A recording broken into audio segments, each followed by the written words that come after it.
Okay, jeg vil gerne tegne en graf og lave en karakteristik af eksponentialfunktionen.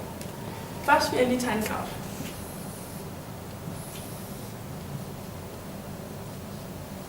Og en eksponentialfunktion, standardforskriften, den er f af x er lige med b gange a i x. Og den kan enten være voksende eller faldende. Hvis den er voksende, så vil den se sådan her, og hvis den er faldende, vil den se sådan her. Og b, det er begyndelsesværdien, som også er skæringen i y-aksen, så her vil det være her. Og a, det er fremskrivningsfaktoren, som a, det er lige med 1 plus r. Og hvis eksponentialfunktionen den er voksende, så er a altid større end 1. Og hvis eksponentialfunktionen er faldende, så er a altid større end 1. Men nej, undskyld.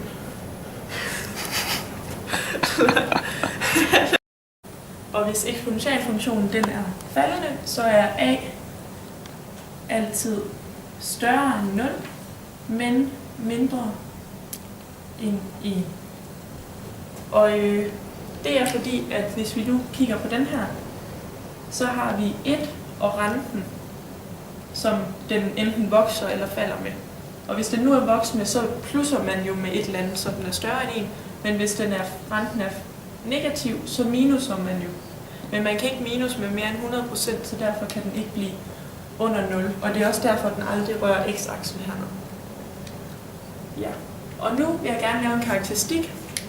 Og det vil sige, at jeg gerne vil bevise, at hvis man går 1 ud, hvis vi nu vælger et tilfældigt punkt her, og så går 1 ud. Vi har et x hernede, og så herhen har vi så x plus 1, og så går op, til man møder grafen igen, så skal man så gange med a her. Hvor ved en lineær funktion, der skal man plus med a, hvis du går 1 ud.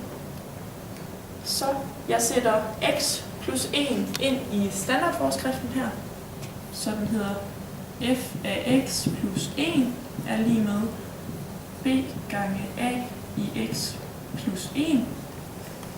Og så bliver det så til, eller så bruger jeg en potensregneregel til at få det her ned, sådan at den hedder b gange a i x gange a i første, fordi at det siger potensregnereglen, men det her indtal, det kan man godt slette, fordi a i første er jo bare a.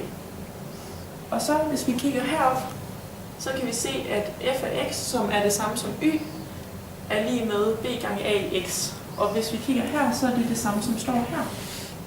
Så altså må det her være lige med y, og så ganget med a. Så nu har jeg så bevist, at hvis vi går 1 ud af x-aksen, skal vi gange med a.